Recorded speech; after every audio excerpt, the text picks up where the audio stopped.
السلام عليكم ورحمة الله تعالى وبركاته. كيفكم يا شباب؟ الليلة عندنا لكم موضوع ظابط. موضوع الحلقة دي انه وقت تقدر ترسل لزول في الواتساب، فانت كنت اول حاجة بتحفظ رقمه في التلفون حتى بعدين بتمشي ترسل له في الواتساب.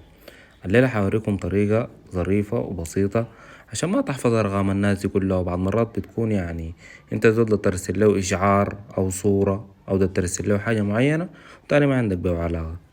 فعشان ما تحفظ أرقام كتيرة وتعمل لك جوطة ودوشة، حوريك طريقة إنك تتراسل مع زول ده في الواتساب مباشر بدون ما تحفظ أرقامه. يلا نبدأ.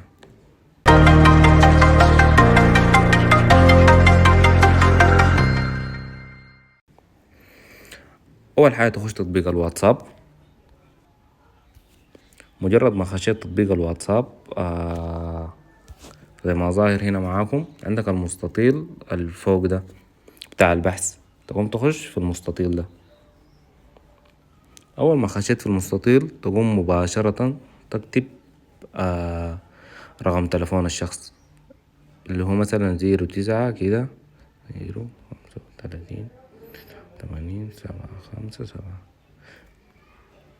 مجرد ما كتبت رقم تلفون الشخص شوفوا زي ما ظاهر معانا هنا طوالي بتظهر لك الحساب بتاع دول بتاع الواتساب، وعلى يدك الشمال في كلمة دردشة، تقوم تضغط على كلمة دردشة دي. مجرد ما ضغطت على الدردشة طوالي حتخش للزول اللي هو في حسابه بتاع الواتساب، كيف بتقدر ترسل له طوالي بدون اي تعب وبدون اي جوطة وغلبة كتيرة. فده كله الموضوع بكل بساطة وبكل سهولة عشان ما تحفظ ارقام ناس كتيرة بتاع الدكان وبتاع الرصيد وبتاع عشان ما عارف دول عنده معاك اشعار ودول عنده معاك شو. فدي كانت الطريقة بكل بساطة. فإذا عجبكم الفيديو عليك الله ما تبخلوا علينا بتعليق لو الطريقة ضبطت معاكم، وادعمونا باللايك يا جماعة عشان الفيديو ينتشروا كده. شكرا لكم كتير، ولو في أي مشكلة مواجهاكم ممكن تكتبوها لنا تحت في التعليقات ونحن بنحلها لكم إن شاء الله. أي مشكلة معانا بتتحل، بس انت ما عليك إلا تكتب لنا في التعليقات تحت. وشكرا لك.